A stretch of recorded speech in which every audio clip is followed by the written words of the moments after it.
Tracy didn't plan to teach anyone a lesson. She only sat down to finish her sentence. The plate hit the marble floor before she saw it move.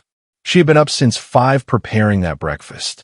Now it was in pieces, and the man who pushed it was already looking back at his phone. "Inedible," Jay said.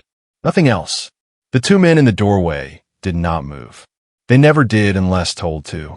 They watched Tracy the way you watch something you cannot predict, carefully and from a distance. She looked at the broken plate. 3 seconds. Then she pulled out the chair across from him, sat down, folded her hands on the table, and waited for him to look up. It took a moment. People did not sit at Jay's table uninvited. When he finally looked up, something in his expression shifted. The specific arrested quality of a man who has just found the world rearranged without his permission. Tracy met his eyes without adjusting anything about her face. "I will run your household better than anyone before me," she said. "But I will not clean up a plate I did not break. If that is unacceptable, I can be gone before noon." The room went completely still. The bodyguards exchanged a look they would never discuss. Jay set his phone face down on the table. He did not fire her. What he didn't know yet was that she had just done the most dangerous thing anyone in his world had done in 15 years. She had told him the truth, and nobody had thought to arm themselves against that. Tracy had not always been the kind of woman who sat down uninvited. That was something she became slowly, deliberately across 6 years and 3 households that each tried, in their own particular way, to make her into something she was not.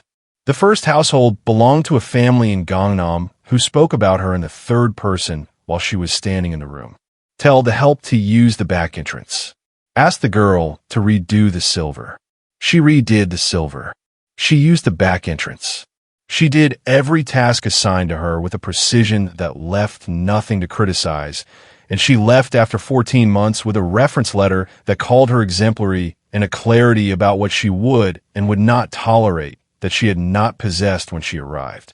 The second household was quieter and crueler in the specific way of cruelty that does not raise its voice.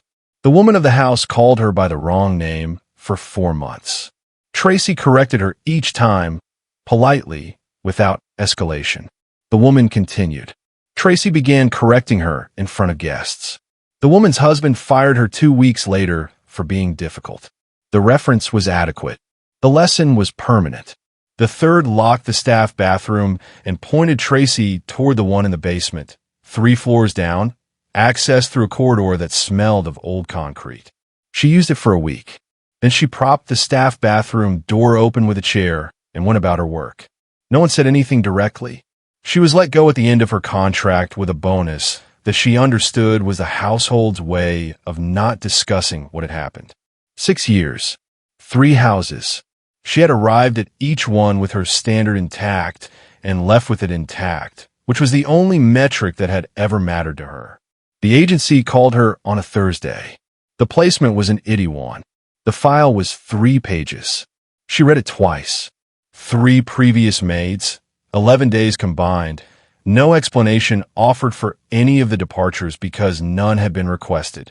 The name at the top of the file was one she recognized from the particular way people said it, carefully, with a slight pause before and after, as though the name itself required handling. She took the placement, not because she didn't understand what the file was telling her. She understood exactly. She took it because the money was real, the work was within her skill set, and she had cleaned 3 households that tried to make her small and left each one standing at her full height. Whatever Jay was, she had survived worse. What she had not anticipated was that sitting down at his table would not be the impulsive act of an exhausted woman who had simply run out of patience. It would be the most considered decision she had ever made, the one she had been building toward for 6 years, waiting for a room worthy of it. Dre had worked for Jay for 9 years, which was long enough to know when something unusual had happened without being told. He knew it the way he knew most things in this organization, not because anyone said anything directly, but because of what was absent. The silence after Tracy sat down had a different quality from the silences Dre was accustomed to managing. Those silences ended predictably. A word from Jay, a door opening, someone leaving and not returning. This one ended with Jay setting his phone face down on the table, which was something Dre had not seen him do voluntarily in recent memory. He filed this information and said nothing. The penthouse was Jay's in the way that everything around Jay was his, completely, precisely, without warmth. Every surface was maintained to a standard that communicated control rather than comfort. The furniture was expensive and correct. The art on the walls had been selected by someone who understood value. Nothing in the apartment suggested that a person lived there as opposed to operated from there, which was Dre had long understood the point. Jay had built the organization the same way he built the apartment, on the principle that every element should be exactly where it was placed and accountable for its function. Fear was the mechanism. Precision was the standard. Loyalty was enforced rather than earned because earned loyalty depended on trust, and Jay did not trust. He had learned what trust cost at 19 years old on the floor of his father Greg's kitchen, watching Greg bleed out because he had believed the wrong person. Jay had been building the opposite of that moment ever since, an empire in which no one was close enough to betray him because no one was close enough for anything. It worked. The organization was formidable, responsive, and completely airtight. It was also, Dre thought privately and never said aloud, the loneliest structure he had ever been paid to maintain. In 9 years, no one inside had told Jay the truth about anything that mattered. People told him what he wanted to hear, or they told him nothing. There was no third option, until this morning, apparently, when a woman in a black and white uniform had sat down at his table and delivered terms. Dre watched Jay through the rest of the morning, watched him move through his calls and his meetings with the same controlled efficiency he brought to everything. Watched him not fire Tracy. That was the thing. Not firing someone was not a decision Jay made. It was a decision Jay had never needed to make because the question was never in doubt. Dre recognized the specific expression on Jay's face by mid-afternoon. He had not seen it before, but he understood it immediately. Something had gotten through. He poured himself a coffee, leaned against the kitchen doorframe, and thought, this is going to be a problem. The household changed in ways that were difficult to argue with because they were entirely practical. The refrigerator was stocked according to a system Tracy designed in the first week and explained to no one. She simply implemented it, and the result was that things were where they were needed before anyone thought to need them. The morning schedule tightened by 40 minutes. The vendors who had been overcharging on linen service were replaced without discussion. The savings documented in a single line on a household summary she left on Jay's desk every Friday without being asked. He read them. She could tell because he never asked questions that the summary had already answered. There were smaller things too. She corrected the housekeeper's cleaning solution. The previous one had been slowly damaging the marble floors, a fact she mentioned to Jay in passing, in the tone of someone reporting an inaccuracy rather than scoring a point. He had the floors assessed. She was right. He said nothing about it directly, which she had already learned was his version of acknowledgement. The confrontations continued, smaller now, more precisely calibrated. She returned a delivery of flowers that didn't match the order without consulting him. He noticed and said, when she was leaving the room, that the supplier had been overcharging on arrangements for 2 years. She stopped in the doorway. I know, she said. I canceled the contract this morning. She kept walking. Behind her, she heard what might have been the beginning of something that was not quite a laugh. She stopped updating her resume sometime in the 3rd week. She noticed this fact one evening and examined it the way she examined most things, directly, without flinching, and decided it was simply because the work was absorbing, which was true, and left it there. The first real conversation happened on a Tuesday evening. She was returning a book to the study shelf, and he was at his desk, not working, which was unusual enough that she registered it. He asked, without looking up, whether she had always done this kind of work. She said no. He asked what she had done before. She told him about the degree she hadn't finished, the scholarship that hadn't covered the 3rd year, the series of decisions that had led her here, delivered in the plane, factual tone she used for everything. He was quiet for a moment. Then he said that he had also not finished the thing he started. He did not elaborate. She did not ask him to. She put the book on the shelf and left. In the corridor, Dre was leaning against the wall with his arms folded and the expression of a man recalculating his retirement timeline. Neither of them acknowledged him. It started with a delivery that didn't add up. Tracy had been cross-referencing the household accounts against the vendor invoices, a task she performed every 10 days because 6 years of managing other people's homes had taught her that the space between what was ordered and what was charged was where money went to disappear quietly. She was not looking for anything in particular. She was simply doing her job completely, which was the only way she knew how to do it. The delivery in question was kitchen supplies. The invoice listed 14 line items. The delivery contained 11. The difference was not dramatic. 3 items, mid-range in cost. The kind of discrepancy that could be attributed to stock issues or administrative error. She noted it, pulled the previous 3 months of invoices for the same supplier, and found the same pattern in 2 of them. Different items missing each time. Same supplier code. Same approval signature on every document. She set that aside and returned to the broader vendor list. The name appeared on the second pass. A cleaning supply company listed as Myri Solutions in one quarter's records and Myri Supply Solutions in the next, with different account numbers but identical bank routing information. It was the kind of thing you would not notice if you were looking at either record in isolation. She had looked at both. She printed the relevant pages, clipped them together, and brought them to Jay's study that evening during the window she had learned to use for non-urgent matters.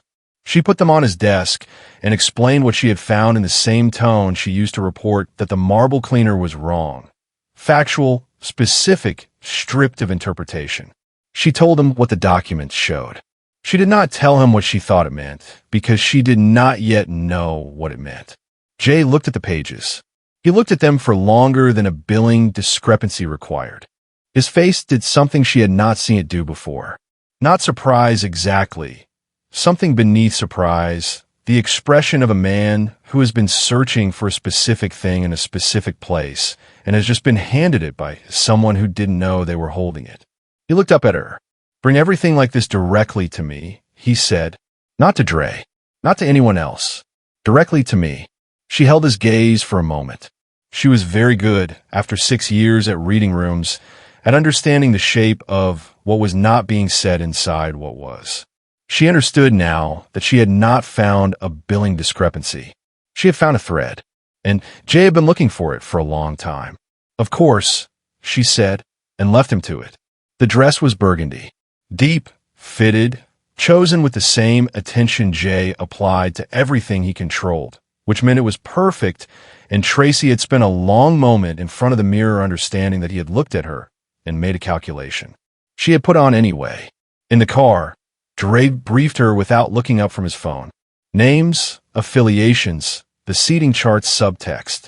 The accountant on Jay's left, CEO, had a habit of touching his collar when conversations moved toward numbers.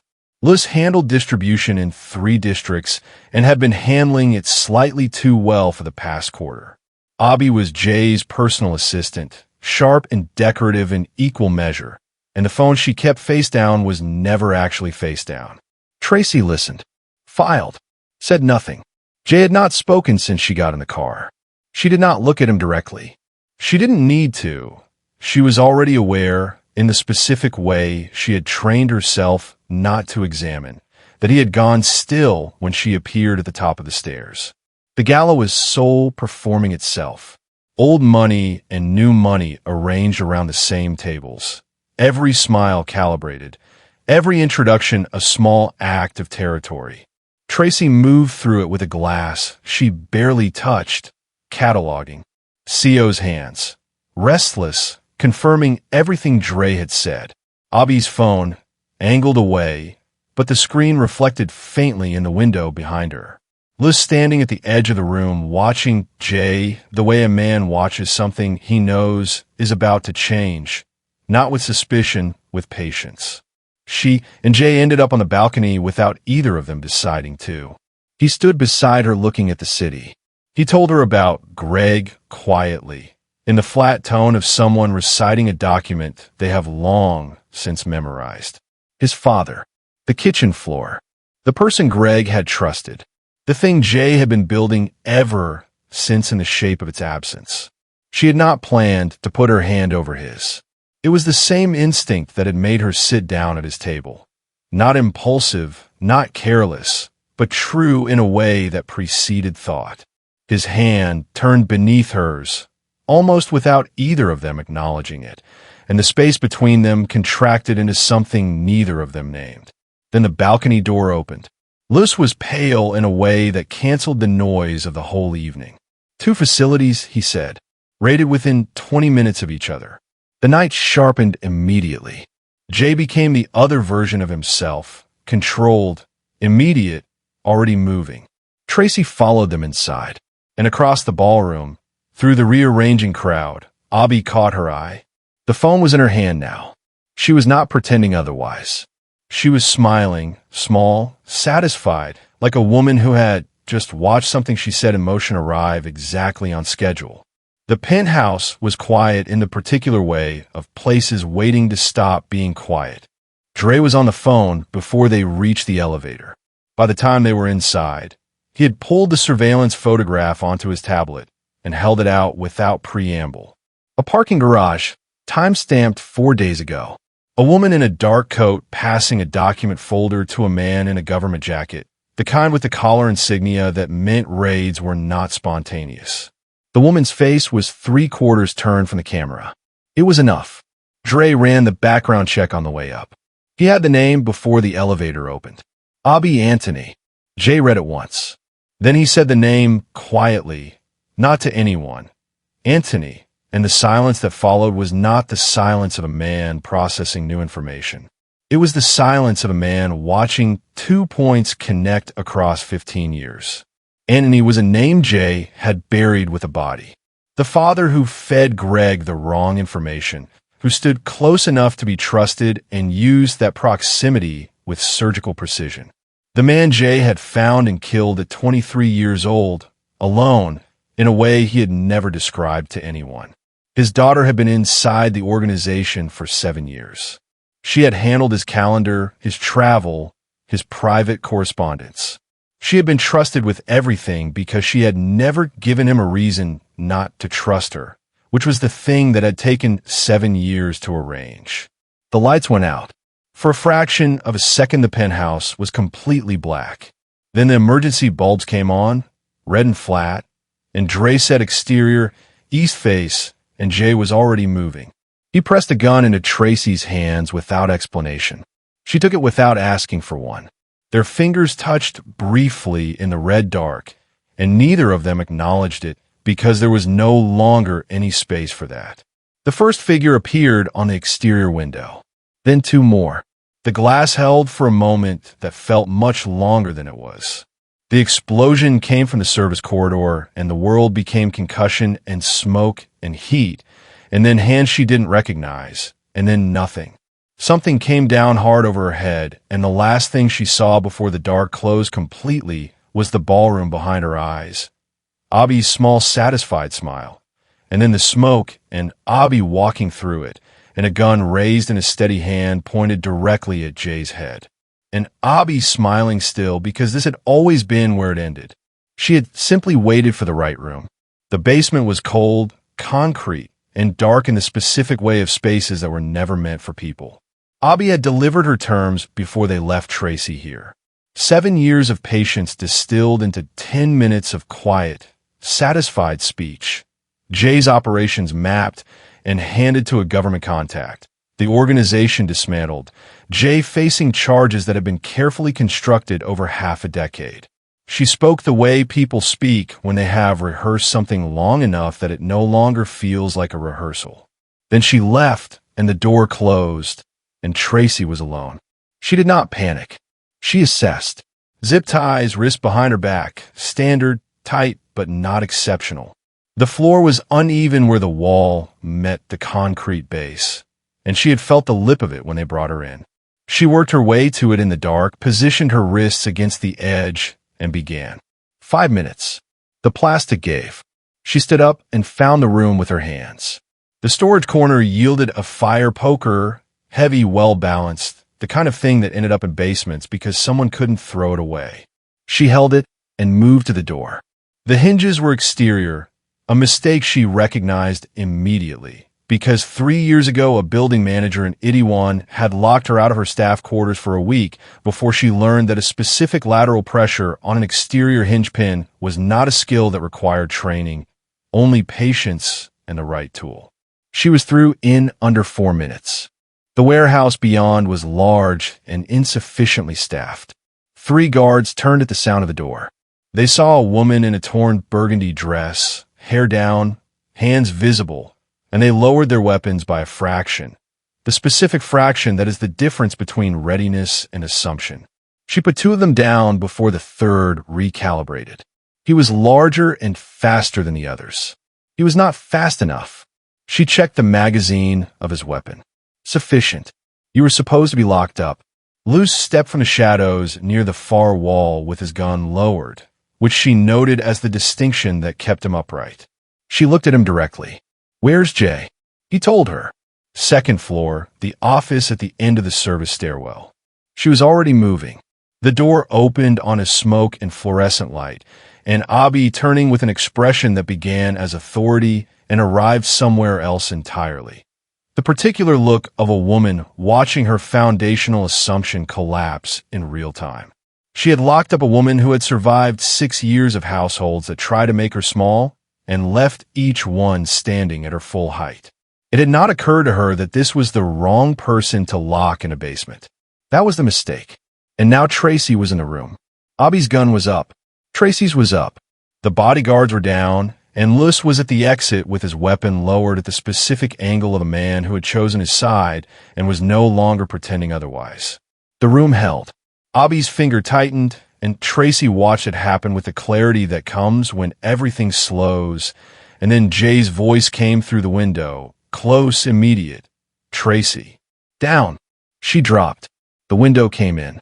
The fight was brief and brutal, and Jay moved through it with the efficiency of a man who has spent 15 years making sure he was never caught unprepared again.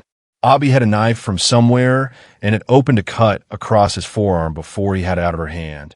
And then she was pinned, and she was screaming about her father, about Anthony, the kitchen, what Jay had taken, what he owed, 7 years of her life fed into his organization because it was the only architecture large enough to destroy him from the inside. Jay looked down at her. Something moved across his face that Tracy had not seen before. Not anger. Not the controlled blankness he wore for everything that mattered. Something older. The expression of a man looking at his own rage in a mirror and recognizing, with great exhaustion, that he has been standing in front of it for 15 years. He reached into his jacket. Zip ties. Abby went still with the specific stillness of someone who had prepared themselves for one ending and received another. He bound her wrists and crouched down to her level and spoke quietly, without performance. "Revenge isn't the same as justice. You're going to live, and someday you'll understand the difference." He held her gaze for a moment. Then he stood and called Dre, and the call lasted 40 seconds and ended with sirens somewhere below them in the city. He turned. Tracy was across the room, dress torn, hair down, the guard's weapon still in her hand, completely steady in the way she was steady at everything. Not the absence of feeling, but the decision to remain standing inside it. He crossed to her in 3 strides. The kiss was not an explosion. It was the opposite, soft, deliberate, the kind of kiss that is a declaration rather than a collision. 2 people who have just looked at everything clearly and chosen anyway. Behind them, Liz appeared in the doorway. He looked at them for 1 moment. Then he turned his gaze to the ceiling and studied it with the great, focused attention of a man who had seen absolutely nothing and intended to continue seeing nothing indefinitely. The federal prosecutor had the kind of face that had stopped being surprised by anything years ago. He slid the clearance documents across the desk without ceremony. Abby's confession had been thorough, 7 years of documented intelligence delivered with the precision of a woman who had always intended this moment to be undeniable. It dismantled her father's remaining network completely. It also, as a consequence of its thoroughness, closed 10 years of investigations with Jay's name in the margin. The prosecutor looked at him across the desk. "This is the part," he said, "where people who are paying attention make different choices." Jay took the documents. He was paying attention. The pivot took 8 months. Divestment, restructure, rebuild. Each step documented and filed and handled with the same precision he had applied to everything else, except now the structure was legitimate and the precision served something other than control. Dre managed the transition with the competence of a man who had always known it was possible and had simply been waiting to be asked. Tracy's condition was delivered in the kitchen one evening, in her standard tone, as though she were reporting a billing discrepancy. A foundation. Domestic workers who had been underpaid, mistreated, locked out of staff bathrooms, and addressed in the third person, and let go at the end of contracts with bonuses meant to purchase their silence. Education, housing, legal support, properly funded and correctly run. Jay looked at her for a moment. "Our foundation," he said. She held his gaze. Then she nodded once, which was her version of everything. The proposal happened on an ordinary Tuesday. The kitchen, evening light, the city doing its usual indifferent work outside the window. No staging. Jay had understood from very early on that staging was not a language Tracy respected. The ring was simple and exact in the way that things chosen with real attention are simple and exact. He told her not to dare him. She told him it was too late. She had been daring him since the morning she sat down at his table without being invited, she said, and she intended to keep doing it for the rest of their lives. He looked at her in the particular way he had developed, the one that had no name and that he had stopped trying to armor against, and said that he was aware and that he had made his peace with it. She sat down at the table. The same kitchen where a plate had broken and something else had been decided without either of them naming it yet. He sat down across from her. Outside, Seoul continued, enormous, indifferent, full of possibility. Inside, two people who had started as employer and employee looked at each other across an ordinary kitchen table and chose, with complete and clear-eyed intention, to build something that lasts. If you enjoy this story, please leave a comment below. Like this video and subscribe to K-Mafia Story HQ to help the channel grow and also keep you up to date with us. You can as well leave your suggestion or comment in the comment section. We promise to read every one of it and also act on it. See you soon. Thanks.